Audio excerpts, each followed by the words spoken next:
Hello, I'm Annie Larkin, Vice President and Director of Community Engagement of the Amerind Museum. Welcome to Macaws and Parrots in the ancient Southwestern United States and Northwestern Mexico with Dr. Pat Gilman, Dr. Steve Plog, and Dr. Christopher W. Schwartz.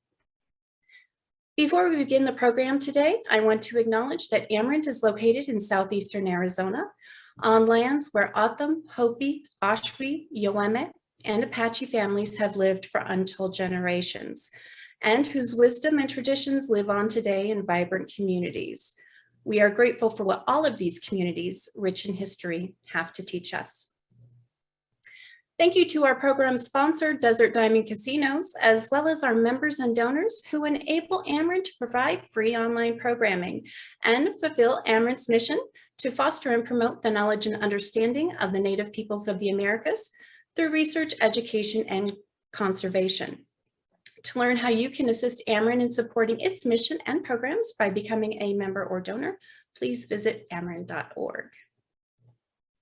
On May 28th at 11 a.m., Amerind will host the free online lecture, Jewelry of the Southwest, Evolution of Southwest Jewelry Design and Influences with Dwayne McTima. Please visit the events section of Amerind's Facebook page or website, amerind.org, for registration details. On June 11th at 11 a.m., Amerind will host the free online lecture, Ancient Mesoamerica Population History, Estimating Past Complexity and Change from the Archaeological Record, with Doctors Arlen Chase, Diane Chase, and Adrian Chase. Please visit the events section of Amerind's Facebook page or website, amerind.org, for registration details. All right, now I'd like to introduce our speakers for today. Pat Gilman has done archaeological fieldwork and research in the Mimbres region of southwestern New Mexico and southeastern Arizona for more than 45 years. Her initial interest was architecture and the transition from people living in pit houses to inhabiting pueblos. Recently, Dr. Gilman and her colleagues have investigated the presence of scarlet macaws in Mimbres sites, their DNA and dates, and how and why they might have been brought to the southwestern United States, ultimately from the tropical rainforests of southern Mexico. With Christopher Schwartz and Steve Plog, she has co-edited a book, Birds of the Sun, Macaws and People in the U.S. Southwest and Mexican Northwest, that has recently been published in Amerind Studies in Anthropology book series with the University of Arizona Press. Dr. Gilman is also a member of Amerind's Board of Directors. Steve Plog is Professor Emeritus at the University of Virginia. His recent work has focused on Chaco Canyon, beginning with a decade-long project to build a digital archive, the Chaco Research Archive, to digitize and integrate information on the early excavations in Chaco, with information that was scattered among many museums and repositories. More recently, he has collaborated with several colleagues to study the 42 scarlet macaws recovered during excavations in Chaco, primarily at Pueblo Bonito. He is co-editor of the book, Birds of the Sun, Macaws and People in the U.S. Southwest and Mexican Northwest. Christopher W. Schwartz is a lecturer in the Department of Anthropology at Northern Arizona University and lead editor of Birds of the Sun, Macaws and People in the U.S. Southwest and Mexican Northwest. He is an anthropological archaeologist who works on field and collections-based projects in the U.S. Southwest and Mexico. His research draws on various lines of evidence, including faunal-skeletal material, isotopic analyses, material culture, indigenous perspectives, spatial analyses, to understand how interregional interaction and human-animal relationships affect large-scale social transformations in the past. And if you would like to ask any questions to our speakers today, please type that in the Q&A chat box, and we will give those to our speakers after the presentation. And we are recording today's program, and a link will be sent out to all of our Zoom registrants later today. And with that, welcome Pat, Steve, and Chris. Thank you so much, Annie. I'm going to go ahead and share my screen right now and get this presentation started. Okay, and I will assume, because no one is saying anything to me, that everything is going well. Please interject if you are having any trouble saying this whatsoever. I'm thrilled to be presenting on behalf of Pat and Stephen my work on Birds of the Sun today. I want to thank you, Annie, for your work setting this up and working with us at the Tech, and also thank the entire team at the Amerind for this wonderful Amerind online seminar series. I know I've really enjoyed some of the presentations that I've been able to see in the past. So today we're going to be talking about Birds of the Sun, and this is a massively collective and collaborative effort. And although this presentation has my name and Pat and Steve's names on it, it really draws on the work of a whole variety of authors who were involved in a much larger book project that actually was the result of an Amerind seminar that we did at the Amerind Foundation in the year 2019. It was actually an incredible experience. What a wonderful landscape to be working on a project like this in. And so this presentation is going to take us all over the United States Southwest and Mexican Northwest. I'm going to abbreviate that as Southwest Northwest for the extent of the presentation, so because it's kind of a mouthful. And I also want to acknowledge and thank the past and present Indigenous communities throughout the Southwest Northwest for their continued stewardship of the lands that we'll be discussing tonight or today. I'm presenting today from the Salt River Valley of modern-day Phoenix on the ancestral lands of the Kimo-Atam and Pipash communities, and the rich surrounding cultural landscape is really never lost on me here. It's a beautiful place to be, and we're very thankful for the continued stewardship. All right, so jumping on in, I want to give start with a broad overview and say first and foremost that for the ornithologists out there and people who know their birds, macaws are parrots. We oftentimes will say macaws and other parrots. Macaws are parrots. But there are also other parrots, not just macaws, scarlet macaws, military macaws, that are found throughout the Southwest Northwest area.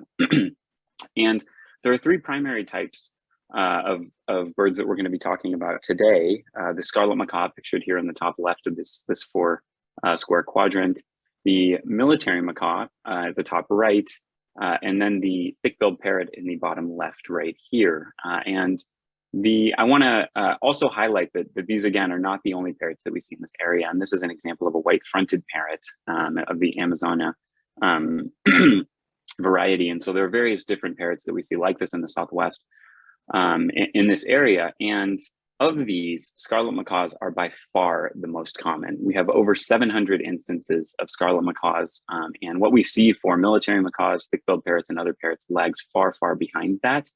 The second closest is probably military macaws, which may have 100, and most of which are found, 81 of which are found at Paquimé, right? So really, it's not even close. There really seems to be a preference. And one of the things we'll see in a future slide is that the range of the military macaw and thick-billed parrot actually extends up into Sonora and Chihuahua. And you can kind of see that in these graphics right here.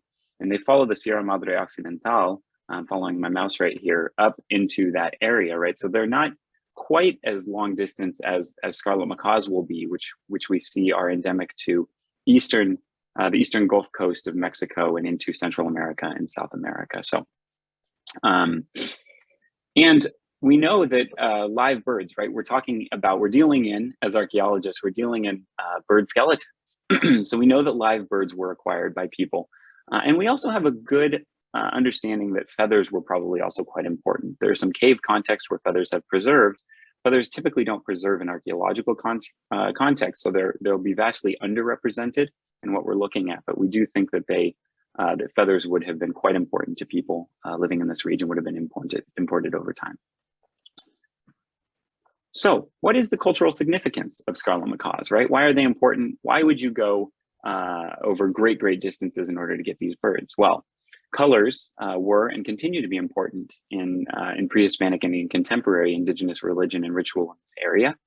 We know that colors are associated with different directions. Each color has a different directionality associated with it. And red, yellow, and blue-green are among the most significant colors. And if you'll remember from the images we just saw, actually military macaws represent quite a few of those colors, but scarlet macaws have these red, yellow, and blue-green feathers that you'll also see pictured at the right here. And these are among the most significant colors for people, right? So it fits that macaws would have been important for this region, specifically scarlet macaws. Macaws are also animate beings, right? They're capable of mimicking human speech, which I think is just immensely cool. But to put this into archaeological terms, it's also something that would have been really important to people. Having macaws that would have been able to respond to specific things that you were saying, that would have been able to communicate with people and repeat phrases and things like that would have been something that would have been really important. But I also want to temper this a little bit and say that when we're thinking about indigenous taxonomies of animals and human relationships with animals, right, there's definitely a blurred line between deities and animals and in ways that make it so that maybe mimicking human speech wouldn't be something that's like, oh my gosh, this is something we've never seen before. It actually would have been something that probably would have fit with indigenous ways of thinking about animals. Along with ravens and crows, parrots have really advanced cognitive abilities, which may account for their significance in origin stories and things like that we hear about. And macaw feathers are also used in multiple aspects of ritual, and this ranges from ceremonial apparel to prayer sticks and ritual bundles, and that's exactly what you see, a feather bundle at the right that has red long tail feathers, it looks like, from the macaw, and perhaps also blue and yellow feathers that would have been taken from a macaw that are not those tail feathers.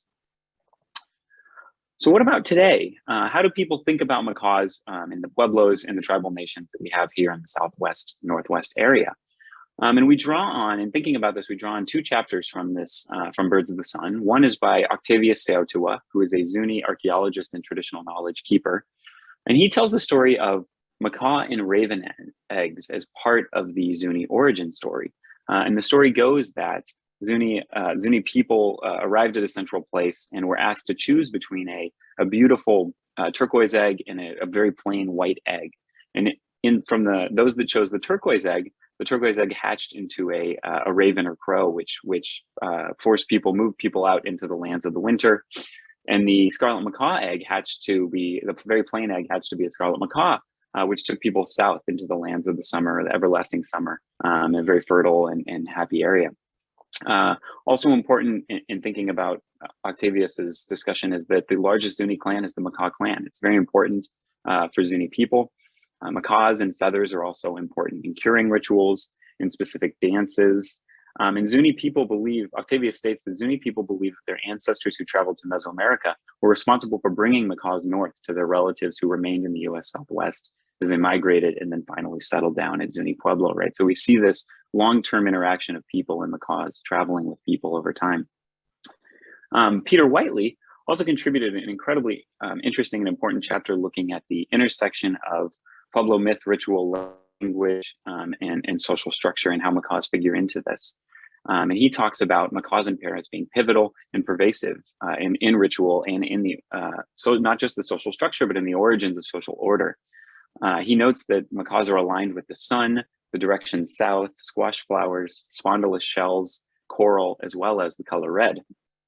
And their significance actually cross-cuts Pueblo language groups today, despite this sustained colonial repression of indigenous ritual. And this is maybe not super surprising, right? And as our understanding of migration in the past and how people moved on the landscape and how much people would have been interacting in the past and how I think stagnant our understanding of linguistic groups versus that mobility tends to be, I think this is not something that's very surprising, right? That they would have been important to many different groups of people in different areas as people were moving around and sharing ideas and cosmology. And he also states that the Hopi Macaw Parrot clan is the only clan named after a non-native plant or animal. So definitely something that's very special at Hopi amongst Hopi people. So taking a step back, macaws come from Mesoamerica, right? So it stands to reason that macaws would have also been important to people in Mesoamerica. So what's going on there, right? And this is a broad discussion that's being had and part of a chapter that I was fortunate to join Ben Nelson and Jose Luis Punzo on. And we argued that macaws were also very important in Mesoamerican cosmology.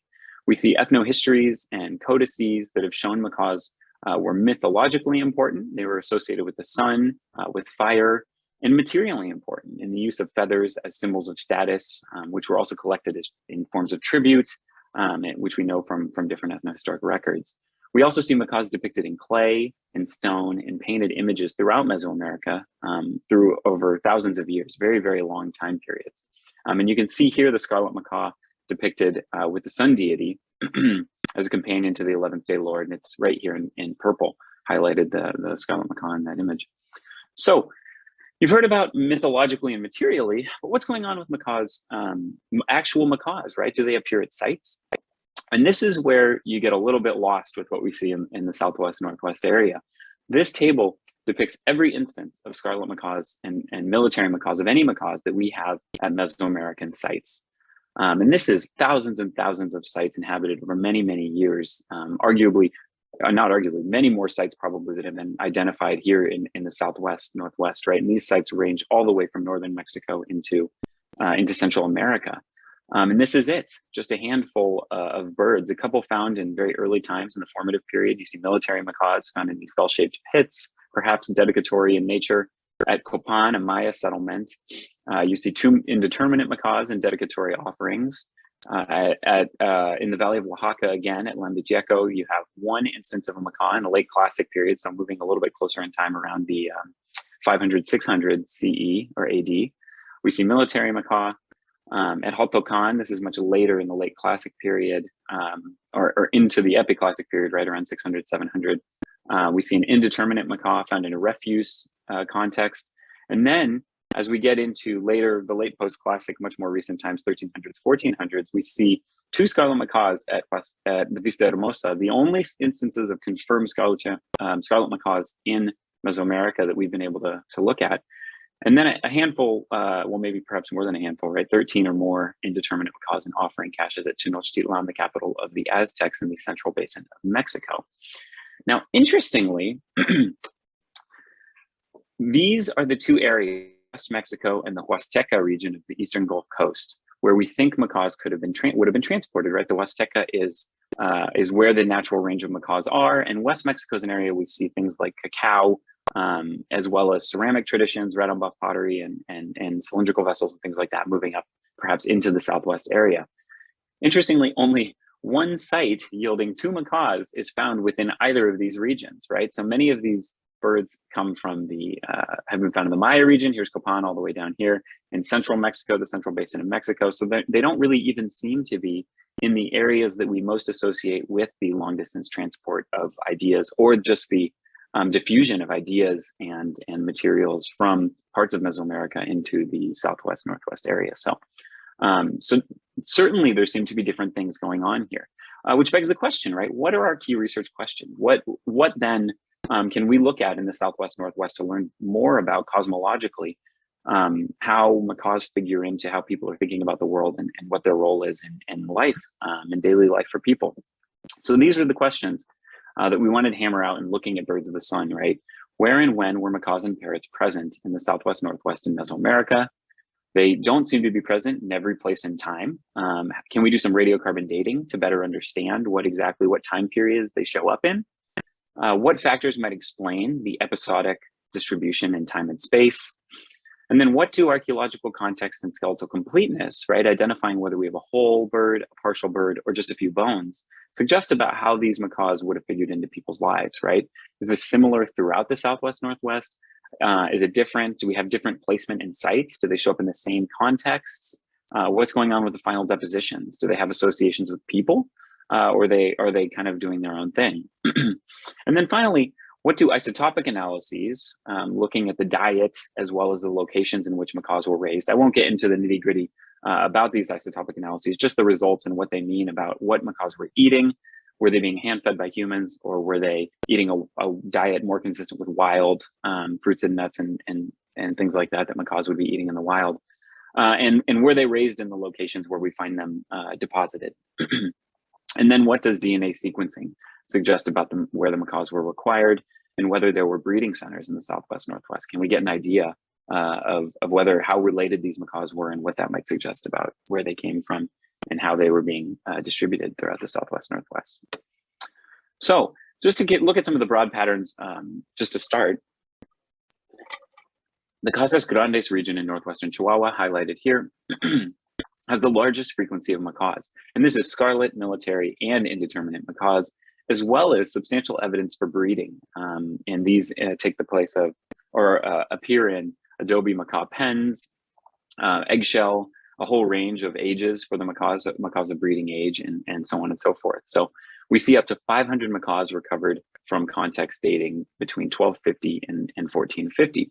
But before that, we have the earliest large concentrations seen in the Mimbres region of southwestern New Mexico, the Chaco Canyon region of northwestern New Mexico, and the Flagstaff area of north central Arizona. And those are highlighted here at the right. And unlike Paquimé, a very high percentage, greater than 90% of parrots from these areas, as well as some of the later sites in the Mogollon Highlands, are scarlet macaws. So we don't see, like at Paquimé, we'll see 320 something scarlet macaws and 81 military macaws. In these sites, it's almost entirely scarlet macaws, which is interesting, I think, and important. And some scholars have proposed that the Southwest Northwest peoples acquired macaws from West Mexico. But we think that a route from the Gulf Coast and along the Rio Grande would actually have been shorter and easier, right? Coming right up here, following the Rio Grande into the eastern part of the Southwest Northwest area. And we actually have early Spanish accounts that mention the breeding of guacamayas at settlements between Tampico and Laredo, right? So in parts of Northwest Mexico and in areas that are not too far from the Southwest. And this is oftentimes families of pajareros, bird raisers that will be raising birds and be able to transport them. So, okay, so let's start with the very earliest occurrence of a macaw in the Southwest Northwest. And we find that this is actually a military macaw. And it comes from a site called Cueva de Avendaños, which is a rock shelter in southern Chihuahua. A significant portion of the military macaw was required. And this you can see in the bottom right that a big chunk of it was actually the head and the beak of the bird, which looks very clearly like a military macaw. It had a calibrated radiocarbon date of between 150 BC and AD 20, right? So this kind of jives with the dates that we're seeing for the early instances of military macaws in Mesoamerica. It was likely a whole macaw, but this rock shelter had been disturbed. And even though there were human interments in the rock shelter, there was no real clear association of those human interments with this specific macaw. And looking at the isotopes, we find that this macaw was probably managed by humans. It was eating a diet primarily of corn, something that wild macaws are not typically eating a lot of. And turning next to the next earliest instances of macaws and other parrots in the Southwest Northwest brings us to the Hohokam region. And this is a chapter that Christine Suter has worked on, the previous CEO of the Amerind. And she looked at Snaketown, where I guess I should say the largest grouping of macaws are 5 single bones and 1 thick-billed parrot, of scarlet macaws and 1 thick-billed parrot, we think from different birds, that date to the pre-classic between 600 and 1080, around 1080 AD. And there's no clear association with human cremations. They're found outside structures. They're sometimes in mounds. And we know that Snaketown had pretty distant connections, right, from the work of Howery and others. And so this is perhaps not surprising that we found these instances. And we also see in other pre-AD 1150 instances of macaws and parrots from the Hohokam region. We see El Macayo has a macaw burial in a human cemetery, a whole military macaw. This is a site that's just situated south of Tucson. At Los Morteros, in the Tucson area, we see a macaw found near the pit house floor, 7 bones from 2 macaws. At the Gatlin site in the Gila Bend area, we see a whole scarlet macaw buried near a platform mound. And then at Pueblo Grande, we see the very, very large platform mound site in the Phoenix area, right north of the airport where the Pueblo Grande Museum is. I'm sure some people are probably familiar with that. We see 2 partial birds from unknown contexts. So it's really interesting if we look at this holistically, right? We see just a handful of instances, oftentimes 5 single bones at Snaketown. We see a whole military macaw and a whole scarlet macaw. But other than that, we just really see partial birds in these contexts that date before 1150. After 1150, we see 9 to 10 known macaws and parrots in the Hohokam area. And I think these are a little bit more complete than these instances. They're also spread throughout a handful of different sites. So no one site has just a lot of macaws. They seem to be really well distributed and in pretty small numbers for the most part. And we're actually in the process of radiocarbon dating and looking at isotopes and DNA evidence. So we may know more about these. Be on the lookout for more information about this to come. Okay, so now we're turning toward Chaco and Mimbres, right? 2 areas where we know the macaws were important to people. They were contemporaneous, dating between 900 and 1130 AD. And we know from previous work from George et al., 2018, that's cited down here at the bottom, that we have the DNA sequencing 14 macaws from the two areas that demonstrated that all of these birds belong to the same rare haplogroup 6. And this genetic homogeneity is really not, I think, what we might have been expecting, right? It suggests that there was likely a breeding center, that there would have been a founding couple of macaws from which these macaws all came, and that there was a breeding center located probably north of their native distribution, although we have not been able to locate it yet. And getting into the specifics of what we're seeing in these two areas, even though these macaws are all related genetically, we see very interesting and important differences in how they came to be deposited. So looking first at Chaco Canyon, 37 of the 45 parrots from Chaco were in Pueblo Bonito, and the vast majority of these birds were scarlet macaws. And the calibrated radiocarbon dates suggest that these birds were acquired between 950 and 1200 AD. And this is really important because this actually predates a lot of these really large construction episodes that we see at Pueblo Bonito, right? Birds were being brought in prior to that instead of coeval with those large construction sequences, perhaps bringing them in to help to marshal labor and get people to work on that. We see very rare association with human interments. Macaws were found in room fill, on the floor, in subfloor pits. All macaws were recovered from the northern or eastern sections of the Pueblo, which you can see right here in the rooms that are designated here in black and numbered. Right, and this is the earliest and perhaps most private, right, most closed off area of the Pueblo where people would have been storing these birds, right? Perhaps they were restricted access, only certain people could have access to them. We find the vast majority are whole birds that died at approximately 11 to 13 months old. And this differs, right, very much from the Hohokam region where a lot of the birds are highly fragmentary. And were they managed by humans? Yes, the isotopes indicate that they were eating primarily corn. We see the limited radiogenic strontium isotope evidence indicates that they were being raised right in the canyon, although there's not really any other clear evidence of breeding, right? We don't see eggshell, we don't see necessarily macaw cages. So perhaps a little bit different than we see later at Paquimé, which we'll get into in just a minute. Okay, so turning to Mimbres, the Mimbres region in southwestern New Mexico, we find macaws at 8 or 9 sites in the region. Most of these are found at Galaz and Old Town. They date to around 895, between 895 to 1155. Are they associated with people? Some of them are associated with human burials. Others are buried by themselves. Some of them are given these kind of interesting treatments similar to humans, right? Buried underneath room floors, sometimes with, I can think of one specific instance of a military macaw being buried with jewelry, with a large, not quite necklace, but with turquoise and things like that wrapped around it. But these contexts are very different from Chaco, right? We don't necessarily see exactly the same things that we're seeing at Chaco Canyon. Some of them are whole, most are partial or just single bones, right? Different from Chaco. And we do have good evidence that they were eating corn, that they were also managed by humans, which is something we'll see pretty much across the board. Okay, turning to the Flagstaff area. And this is quite interesting because we see the highest frequency of macaws and parrots at 59, except for in the Mogollon Highlands and Paquimé, but only some, very few actually, are whole or nearly whole birds. Mostly, they're mostly partial remains, or even just a handful of elements, right? 1 or 2 bones. The vast majority of these are seen at Wapaki Pueblo, which is pictured here at the right. They date to between 1025 and 1275. And although they're not directly associated with people, we do see macaws deposited in shared spaces. And what I mean by shared spaces is that they will be sitting in places like just above the room floor or in fill in a room context, and in the lower context, right beneath the macaws, we'll see humans buried in a very similar context.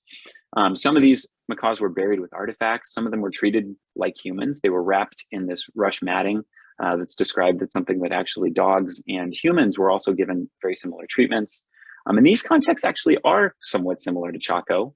And some of these macaws are actually associated with the most Chaco-like parts of Wapaki, right? Areas where you see Chaco-style architecture and other connections that lead us to believe that perhaps people who knew about Chaco or came from Chaco, perhaps even, would have been building and constructing some of these rooms.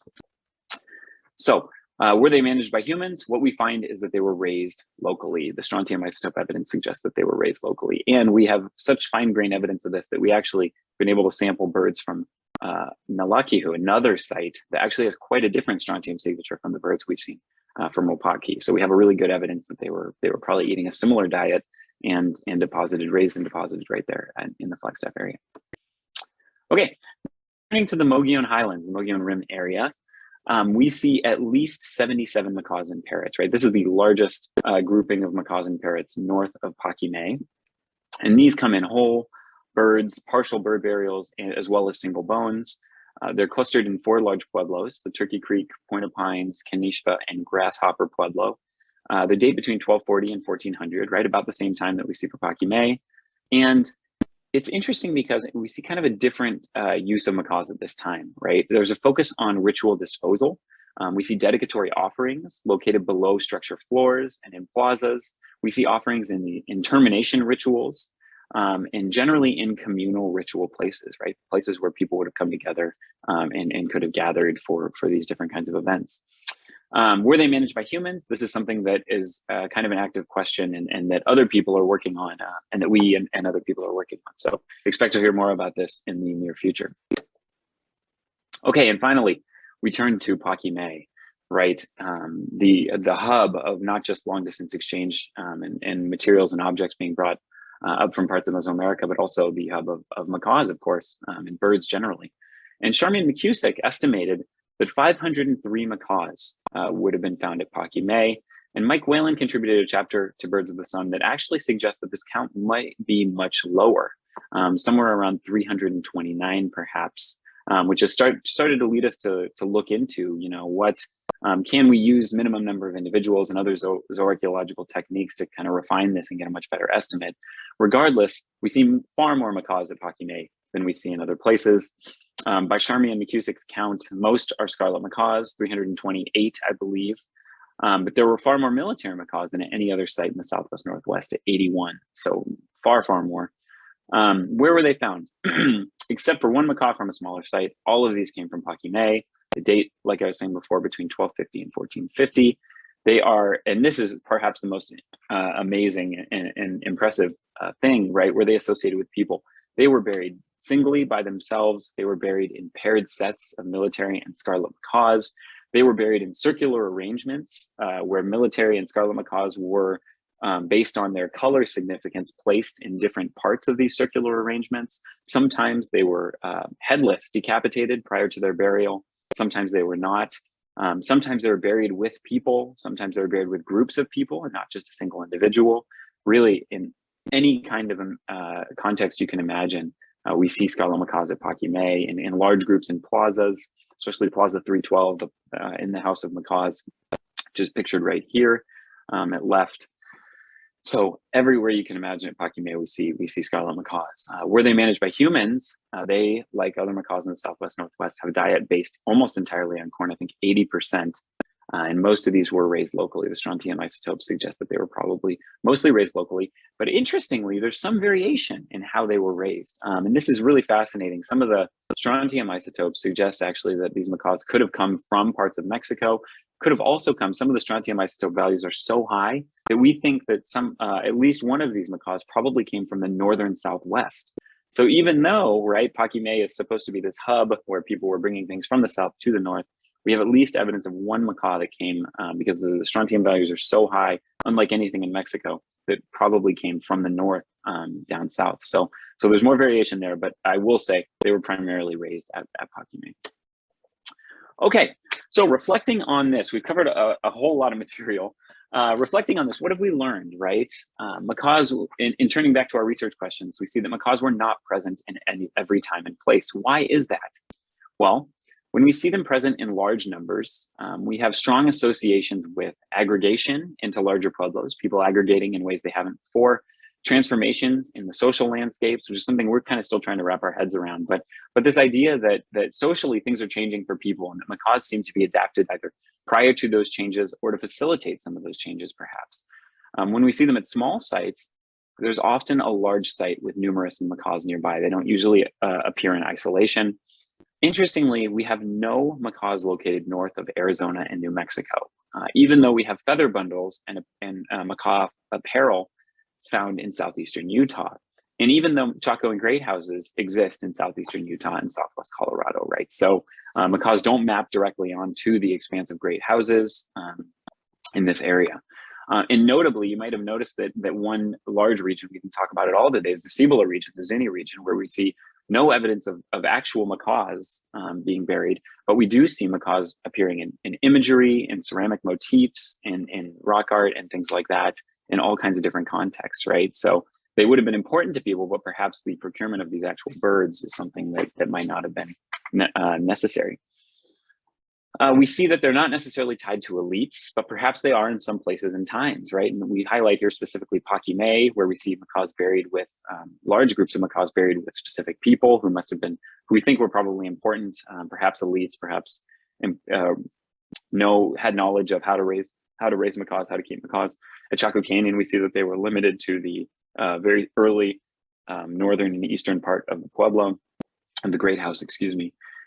We also see that the roles of macaws and parrots are really not the same everywhere. You see variable placement in sites. There's really no consistent context that's repeated over and over at these sites. We sometimes get whole birds, we sometimes get partial birds, we sometimes get single bones. Sometimes we think this is related to excavation techniques at Wapatki. I didn't talk about this earlier, but we know that it was excavated quite early, and perhaps the techniques they were using were not so great, which might lead to collecting single bones instead of full macaws, missing out on those larger contexts. Over time and space, we see that they ate primarily corn. Several carbon isotope studies supported this. We see many were locally raised, right? Strontium isotopes of Chaco Canyon, Wapatki, almost all of the birds in both of these regions we see were locally raised. At Paquimé, we see some more variability, but they were primarily locally raised macaws. So taking a step back, what does this mean for connectivity with Mesoamerica, right? Because macaws, we think were coming from the south up into the north. How can we kind of contextualize this a little bit? And what we find is that there's really no clear complex of cosmological or religious beliefs associated with macaws in the Southwest Northwest. And they certainly don't seem to be, people don't seem to have adopted these beliefs or ideas from Mesoamerica wholesale, I'll say, right? And in Patty Crown and Jeffrey Hurst's work on cacao, what we start to see is that people were at Chaco Canyon were adopting cacao, the vessels, the cylindrical vessels that people were using, probably the same practices to prepare it, as well as the consumption. It seems tied to elites as it is in the Maya region and in West Mexico. With macaws, you really do not see that at all. There's no consistency in how macaws are deposited in sites. There's no consistency in perhaps how they were used by people, how they were interacted with by people, right? It's very, it's just much more highly variable. And we see them primarily associated. There are some broad similarities, right? We see them associated with directionality. We see them associated with processes of social aggregation and perhaps placemaking, as well as what we were calling transformations of the social landscape, you know, times of religious change or migration, people moving on the landscape like that. So, and trying to map on some of the time periods in which scarlet macaws might have been important, we also see that there's no synchronicity in the adoptions and uses of scarlet macaws in the Southwest, Northwest when we compare them to Mesoamerica, right? People don't seem to be adopting them at the same time as they become important. This differs from things like copper and copper production, which we see at Paquimé, which kind of tracks almost in the same time, right? That we see it in Michoacan, right around like 900 CE AD. And this is not the same with scarlet macaws, right? Scarlet macaws appear kind of piecemeal at different times and certainly different times that we see them happening in Mesoamerica. And this is also true of their cosmological importance, the presence, depictions in ceramics, murals, and stone. But one thing we do see, right, is that these traditions incorporating macaws were long lasting, many of which continue amongst descendant communities today. And from an outside perspective, right, it might seem strange that non-local scarlet macaws are found in the arid Southwest Northwest, far from their endemic habitats, in a place that would have been really difficult for macaws to thrive. But when we consider an archaeological and indigenous perspectives, right, long distance exchange, macaw keeping, and perhaps even macaw breeding that occurred over hundreds of years have really interwoven macaws into origin stories and traditional histories that continue to be passed down in indigenous communities in the Southwest Northwest today. And I want to quote Octavius Seotiwa here to highlight that we are in saying that when a ceremonial bird like a macaw dies at Zuni, it's treated like a member of the family with food offerings and prayer meal placed with it for use in the afterlife. And I quote Octavius here to highlight that we're learning more and more about the significance of macaws every day, and that the voices and of indigenous archaeologists, traditional knowledge keepers as well, and how they articulate with the archaeological record should really be at the forefront of these discussions and should be molding our understanding and shaping our understanding of macaws and their importance and how they figure into past societies.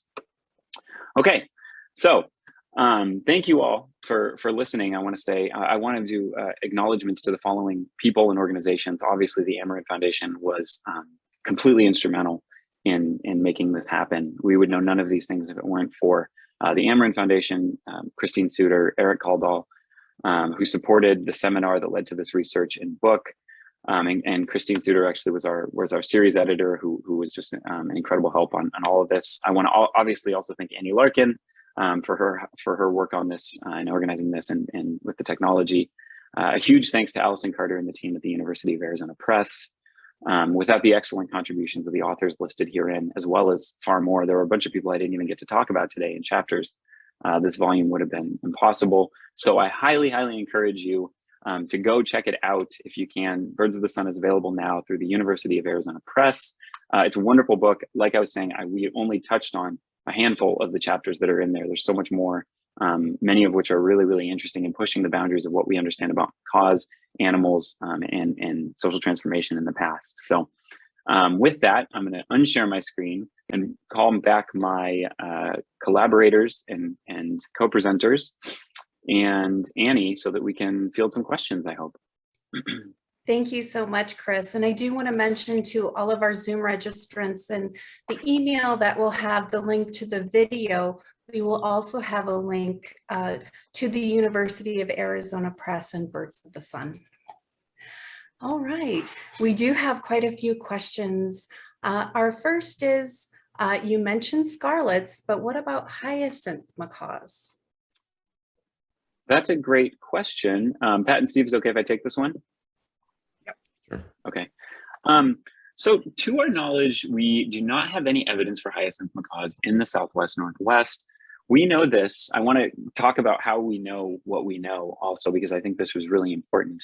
Lyndon Hargrave years ago in 1970 published a monograph that looked at morphological bone surface variation in scarlet macaws, military macaws, and thick-billed parrots.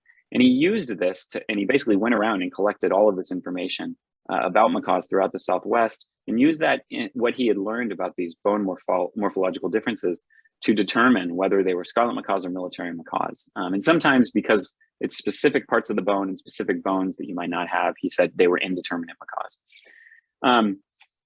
And so we've used that as a basis until DNA evidence came along. And what we've been doing since then is kind of, for various reasons, not just this, but DNA has served to determine whether Hargrave was right about these morphological determinations. And he was.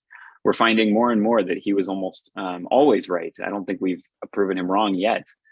So his morphological determinations have been very, very good. And we are using those and we're constantly checking on those, but we have a very good idea that what the work that he did was very good. And he did not find any evidence of hyacinth macaws. It was just scarlet macaws that seemed to be coming over these really long distances.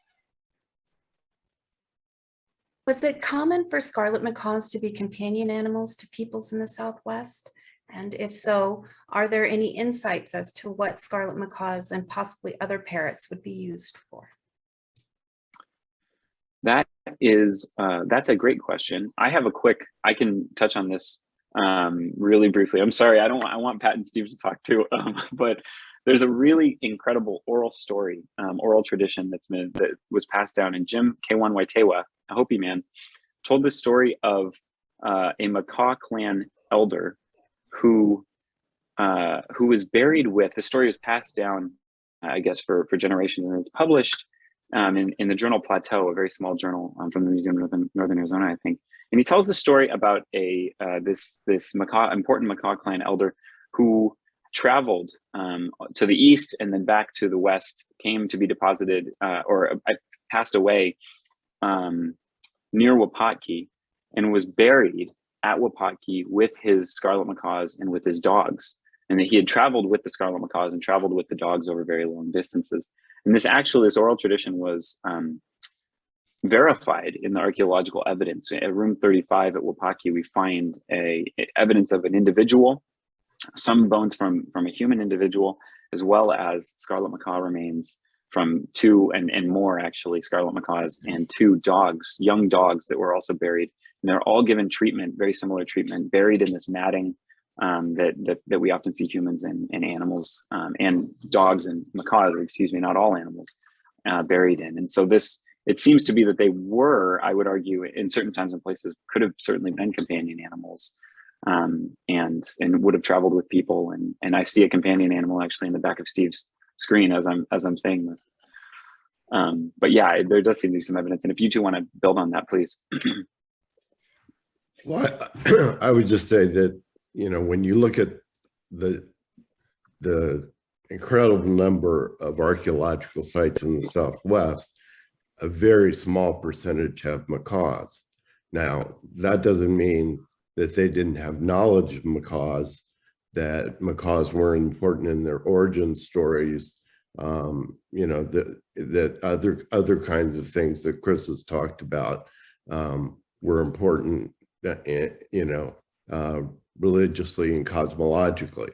But in terms of, did 10% of archaeological sites have macaws? Absolutely not. We're talking about less than 1%, probably less than 1% of 1%.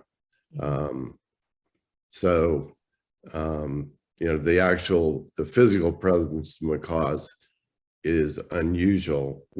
As Chris said, we're particularly puzzled by the fact that, we don't find any, none have been found in Utah or Colorado, which seems surprising to us. Those are issues that, we're going to try and continue to explore. Yeah, and I want to just say it was not common. I highlight this one story because I think it's pretty incredible, right? And this is one person who was a Macaw clan elder, a very important person. And so it would have been very uncommon for scarlet macaws, right? We see dogs in almost every archaeological site throughout the Southwest Northwest. So it would have been common for dogs, but it would have been incredibly uncommon for scarlet macaws. What do you think accounts for the young age of the parrots at Chaco? Was it their diet? Oh, I defer to Steve. I would say their diet certainly one of the major factors. I mean, corn is not a healthy, a diet heavily consisting of corn is not a healthy diet for macaw. So it's very unlikely that you're going to find any that live very long. I think there's one macaw from Chaco that lived to 3 to 4 years old. I would say in addition to that, you're, a totally different environment from their native habitat. It's a cold, arid, largely treeless terrain, but I would say the cold is probably a key factor. That these are birds that are not used to dealing with regular sub-freezing temperatures in the winter. So I think that's probably an issue as well. And then I think third is that the feathers were so important that the feathers of these birds were constantly being plucked from the bird, which created stress, all the time. And there's when Neil Judd was excavating in Chaco Canyon, he actually gave a scarlet macaw to the Parrot clan at Zuni. And he talks about going to see it a couple of years later, and it had virtually all the feathers plucked from it. So, you know, between diet, weather, stress from, you know, the constant plucking of feathers, I think those are probably the key factors. It's also possible, we don't have any evidence of this, but you know, it's possible that some were sacrificed as part of rituals. And were macaws buried with their feathers intact, or were they stripped of their feathers prior to burial? Well, go ahead, Pat. Okay. It looks like at least their tail feathers were taken off before they were buried, because we find them in burial pits that is the size of the macaw body, but not the macaw body plus the long tail feathers. The tail feathers were as long as the body itself. So, so yes, they were probably defeathered. Steve, did you want to add to that? No, I think you covered the points. Were macaws important in the Zapotec or Mixtec cultures of Oaxaca?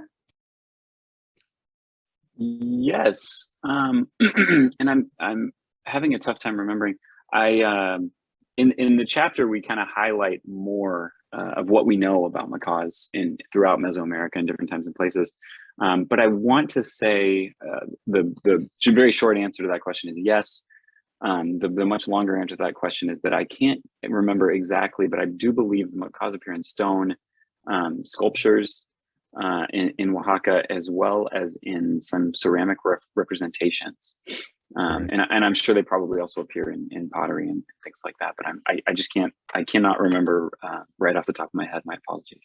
Well, two of the sites that Chris listed that have macaws from Mesoamerica, Tierras Largas and Lambacheco, are both from the Valley of Oaxaca.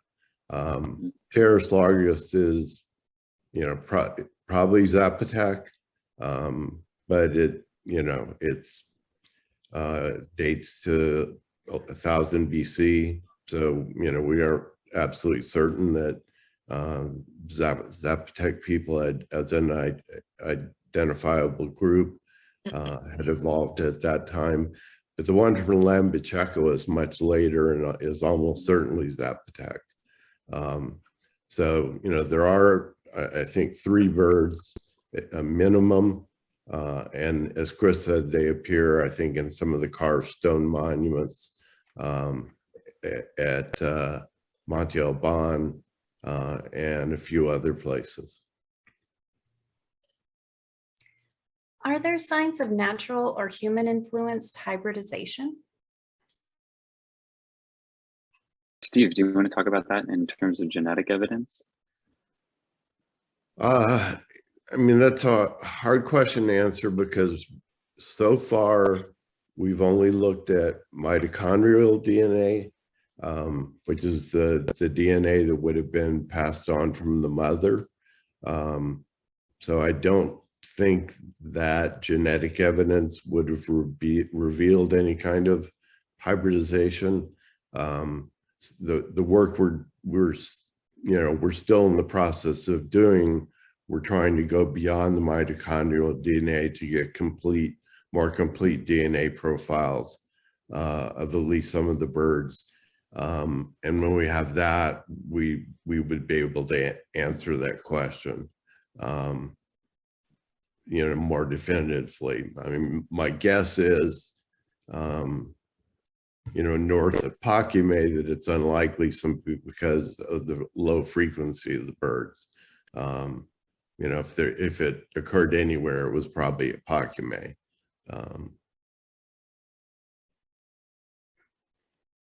Have they done DNA sequencing on the Paquimé macaws? And if so, are they the same haplogroup as those found at Chaco and Mimbres? They have not yet, and that is a very active question that we are all very interested in, and would really like to know more about. So, yeah, I mean, we're also there's also DNA analysis being done on the macaws from the Mogollon Highlands, so that will significantly increase the number of birds that we have genetic evidence for, and ideally, we'd love to have some data from Paquimé as well. I think if we can have that data, then we can really begin to say, okay, was there a breeding center? Were there a couple of breeding centers? You know, we can dive into some of those questions more specifically. Do you explain subfloor pits, and do you mean a type of containment or cage? No. If you picture the floor of a structure of a house, a subfloor pit is just one dug into the floor. And sometimes that could be a hearth, a fire pit, for example. Sometimes it could be a burial pit for a person or an animal. It could be a storage pit for corn, for example. And sometimes when you excavate the floors of the structures, those pits remained open and were filled with dirt. Other times, people in the past had plastered over those pits so it looked like the floor. And so they're called subfloor because they're below the floor. That's all. And do you have any evidence or theories regarding how the birds were transported? And were they free flying, attached, or caged? this is so we have a chapter in this book that I worked on with Kelly Taylor and Michelle Hegman, and we kind of tackle this exact question: how were the macaws transported? What would that process have been like? And it's really interesting. It would have been quite unpleasant, we think. Macaws are, especially scarlet macaws, are very strong-willed, and can be difficult, challenging, let's just say. And there's hundreds and hundreds of bird forums out there and Reddit pages, and people in bird shops will definitely attest to this. It would be a very challenging process to carry these birds, transport these birds. We think they were probably transported young. That would have been a much easier time to do it, although there would have been challenges associated with that as well, such as feeding the birds many, many times a day, making sure they stayed at a consistent temperature, and other kinds of things. I suspect that somewhere like Paquimé, where we just see birds, the remains of birds scattered throughout the plaza, that perhaps the birds might have been allowed to freely fly, and come back, be there in the mornings, go out during the day, and then come back in the end of the day, knowing that there's food in those places. There's no reason a bird could not have flown around. They could have easily flown around someone who was transporting them if they were taking a much larger macaw, an older macaw. So that would have been a total possibility. It could have, just stood right on your shoulder, and traveled with you.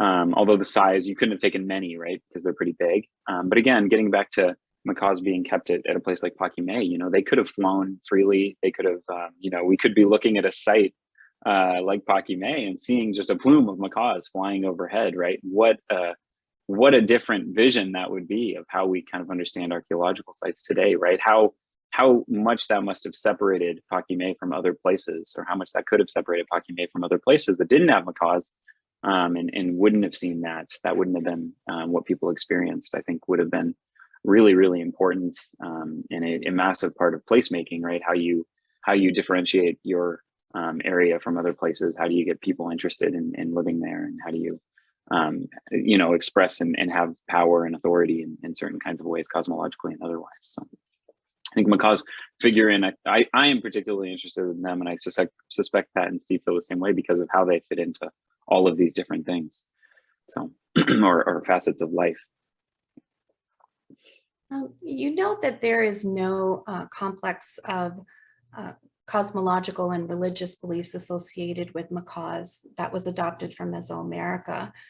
Given that these birds are so closely associated with the sun, both archaeologically and ethnologically, as reflected in your title, would it not be fair to conclude that the Southwest and Northwest peoples sought to acquire scarlet macaws specifically for their association with solar ritualism? And if so, might an interest in solar ritualism be found in Mesoamerica and the association of macaws with rain and corn be part of an impetus for their acquisition by Southwest and Northwest people, however variously adopted in the North?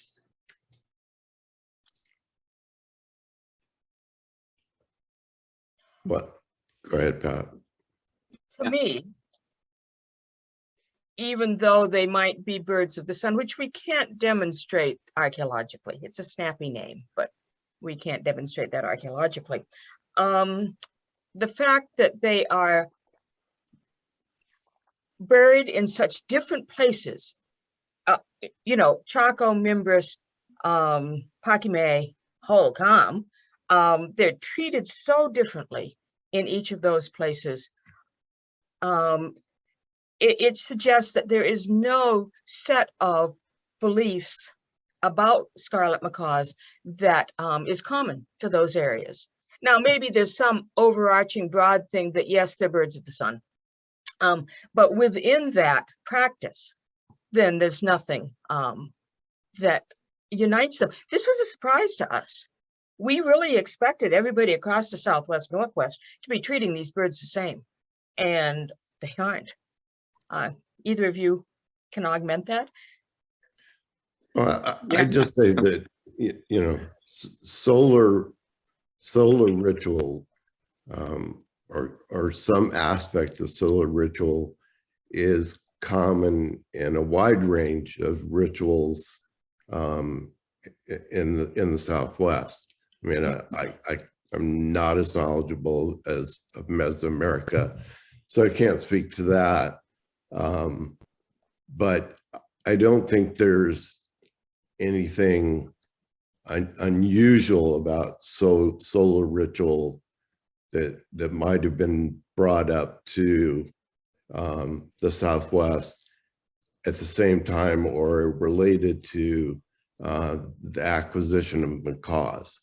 But, you know, definitely there were, you know, solar ritual had to have been important to any agricultural people. You know, that, you know, you can't grow corn without sun in a growing season. So there's always going to be components of ritual anywhere you have domesticated crops, you're growing food that deal with the sun. Well, thank you. Oh, did you have something further? Please. No, I was just going to say that I would agree that there is broad symbolism in solar ritualism, and I think we would probably agree with that. But again, like Pat was saying, it's very difficult, and especially when we contrast it with what we're seeing with cacao and cacao ritualism, use of cacao specifically, it just becomes very apparent that we're not seeing the wholesale adoption of like a similar set of practices in kind of the same way, and you really see it kind of diffusing and things being done differently throughout the Southwest Northwest area. But I do think, yeah, that there is that symbolism with the sun, that association with the sun that broadly we see through time and space. Well, thank you so much, Chris, Pat, and Steve. It was an absolutely fantastic presentation. We have many more questions. We could probably keep you here for at least another good hour, if not two. And I'd like to thank our audience for also joining us, and a reminder that a link to this program will be sent out to all of our Zoom registrants later today. So again, thank you, Chris, Pat, and Steve. Thank you. Thank you. Yeah, don't hesitate to reach out if there are more questions that we didn't get to touch on. If folks want to reach out to us via email or wherever, we'd be happy to keep answering. We could talk about this forever, I think. That's a gracious offer. Thank you so much. All right. Thanks, everyone. Have a lovely day. Bye. Take care.